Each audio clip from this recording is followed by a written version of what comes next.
Happy Friday, everybody. Welcome to another episode of China Update, where I provide you with the most up-to-date political, economic, and geostrategic analysis on the world's number 2 economy. My name is Tony. Let's jump in. Outside of ideological reasons, it has long been assumed that Taiwan's strategic importance in the global semiconductor industry has long been a key factor in its relationship with the United States. The recent announcement by Taiwan Semiconductor Manufacturing Co., TSMC, to increase its investment in Arizona in the US from $65 billion to $165 billion underscores Taipei's efforts to solidify US support. However, US President Donald Trump's unpredictable stance on global security, particularly his uncertain commitment to Ukraine, has raised concerns in Taipei that they could face a similar fate in the future. Taiwan's vibrant democracy and its anti-communist stance before that won it many allies in Washington for decades now. However, in a world increasingly governed by the calculations of realpolitik, these ideological connections are less and less relevant. US President Donald Trump's decision to suspend military aid to Ukraine and his blunt remarks to President Zelensky have amplified fears in Taipei that US support may not be as steadfast as previously assumed. Taiwan has long relied on American military assistance under the Taiwan Relations Act, which commits Washington to providing defensive weapons and resisting coercion from Beijing. Yet Trump's past remarks, including his accusations that Taiwan has been, quote, stealing, end quote, the US semiconductor business, suggest a transactional approach to diplomacy that could leave Taiwan vulnerable. TSMC's expanded investment in the United States is widely seen as an effort to strengthen Taiwan's strategic value in Washington's eyes, by ensuring that a significant portion of semiconductor manufacturing takes place on American soil. Taiwan is attempting to demonstrate its indispensability to the United States' economy. However, some analysts warn that shifting too much of its semiconductor operations abroad could weaken Taiwan's so-called silicon shield, the idea that its role in global chip supply makes it too valuable for the United States and its allies to abandon. Taiwanese officials and analysts have expressed concerns too over whether this massive investment could ultimately undermine the island's leverage. Huang Kuei-bo, a professor of diplomacy at the National Zhengzhi University, and speaking to UK-based The Financial Times this week, warned that transferring advanced chip technology to the United States could dilute Taiwan's strategic importance.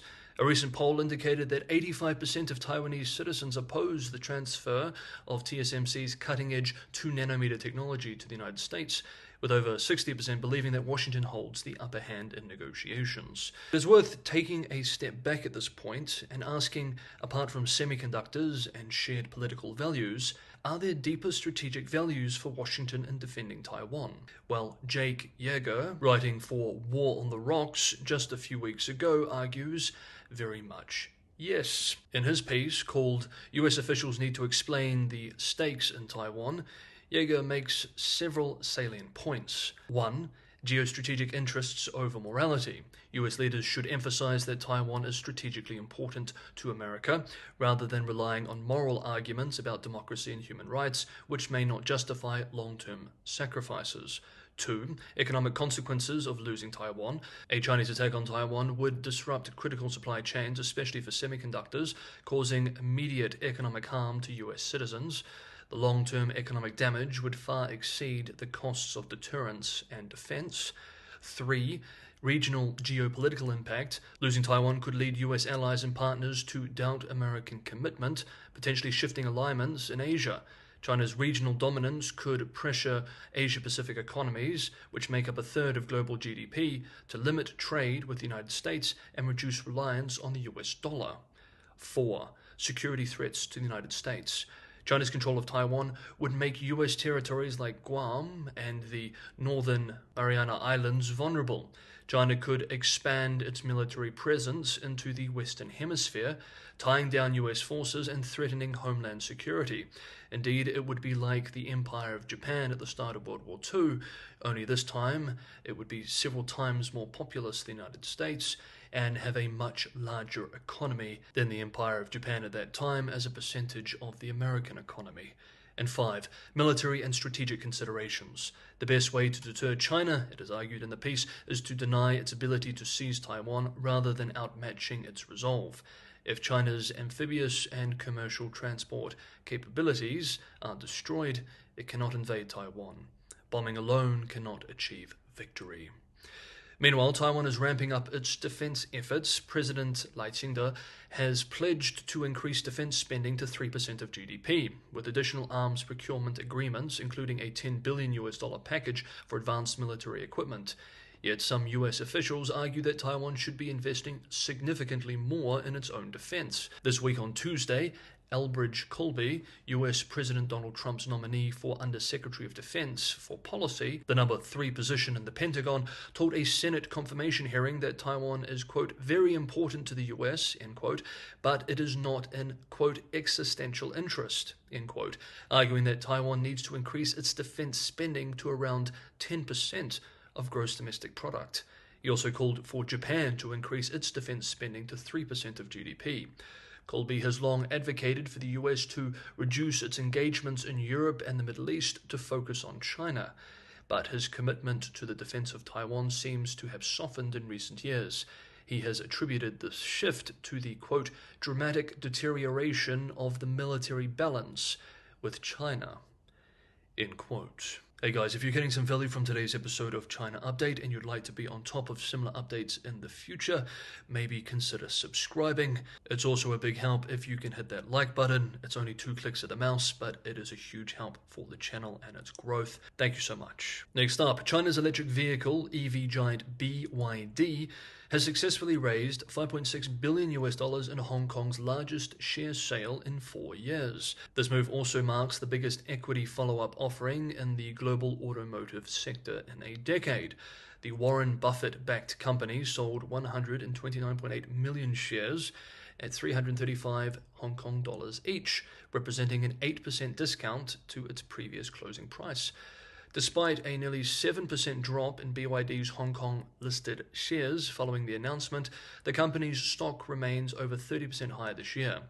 The fundraising effort underscores BYD's ambition to expand internationally, particularly as global investor interest in Chinese H-shares grows. The sale attracted a range of investors, including long-only funds, sovereign wealth funds, and the UAE-backed Al Futtaim family office, which distributes BYD cars in the UAE and Saudi Arabia. Analysts highlight that BYD has substantial cash reserves in China, but currency conversion restrictions and approval processes complicate overseas investments.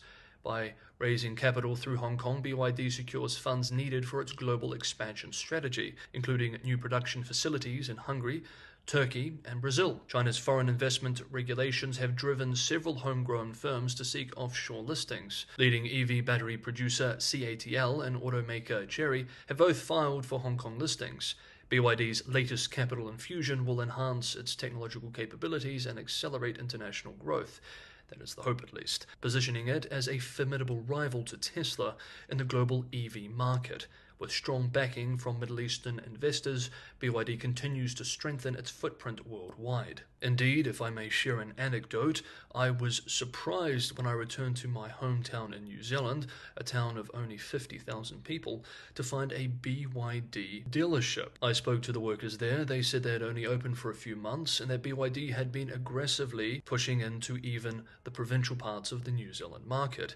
Tesla, on the other hand, only really has a presence in Auckland, the major city. I was frankly surprised by the speed at which BYD had penetrated into what are essentially very remote and small markets in New Zealand. Meanwhile, returning to China, Mercedes-Benz Group has confirmed significant staff reductions in China, with layoffs affecting approximately 15% of its local workforce, particularly in sales, finance, and parts departments. This move comes in response to declining sales and increasing competition from domestic electric vehicle brands.